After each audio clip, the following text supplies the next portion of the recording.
Hey folks, got a quick tutorial on heroic adventures for those of you heading into the Call of the Forsaken expansion sometime in the near future. The best way to think of these is that they're like what Eldon missions would be if those were actually good. But there's a lot more to them, so let's hop in and check it out. Alright, so very quick overview. Heroic adventures are something that pops up starting in the Call of the Forsaken expansion, and they're basically like little missions that will take you between 10 and 30 minutes or so each to complete.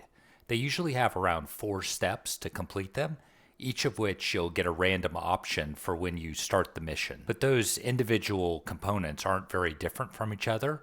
So for example, one time you run it, you'll have to kill mobs in an area, and another time you'll need to collect stuff from those same mobs. So kind of like Eldon's, only there's multiple steps, and the task assigns it to you automatically, so you don't get to pick. The mob levels inside the mission also scale with the level of the max person that's in your group, so you can start running them from level 75 or so once that expansion that is called the Forsaken is active on your server. You get a little bit of experience as you're going along killing mobs, which are normal experience hits, so at level 100 that's very low. But then when you complete the mission, you get a huge amount of experience. Here's a couple examples of guys I was leveling. This is with a lesson on, and you can see completing one mission is going to be more than 35 AAs or 25% of regular experience boost. Now I know what you're thinking, which is how do I maximize this for a lesson burn? Well, most people are going to be able to complete 3 missions in one lesson, and they do it in the Dead Hills mission with Gribble Grobblenobber. What you do is get this mission first, which is actually the third in the chain from Gribble.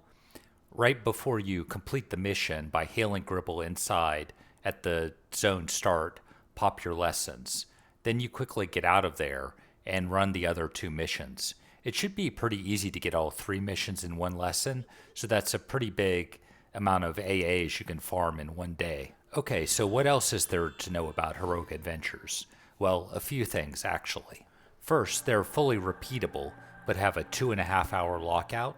If you're trying to level with them and plan on doing more than a daily lesson, I'd suggest using Gribbles, Maria in Tainted West Krana, and probably Brother Essel there as well, and just going back and forth between them as your cooldowns refresh. Second, you can move around between the zones to get to the heroic adventure mission guys through the hub in Tainted West Krana, but you'll need to have attuned to the zones first.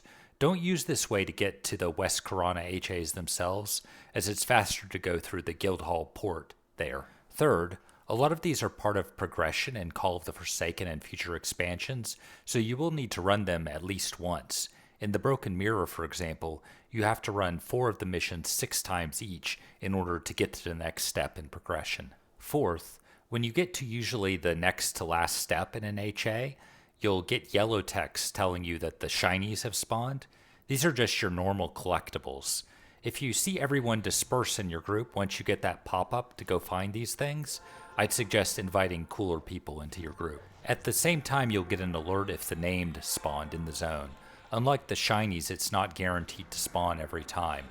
You will need those for some of the hunters, so prepare to run these a few times if you do all the hunters, usually. Last but not least, when you complete the missions, you'll get some currency. For Call of the Forsaken, that's Marks of Valor, and the vendor is in West Corona. The gear is pretty mid for mains, but you can pick up some rank 2 spells, for example. Be careful here, there's a wolf that'll aggro you at this guy. The one thing not to sleep on is if you check the lower level vendors, there's some old expansion augs, so if you're missing some AC augs, that's a great way to pick them up. Okay, anything else you guys think is important for people to know, leave a comment. And good luck out there, everyone.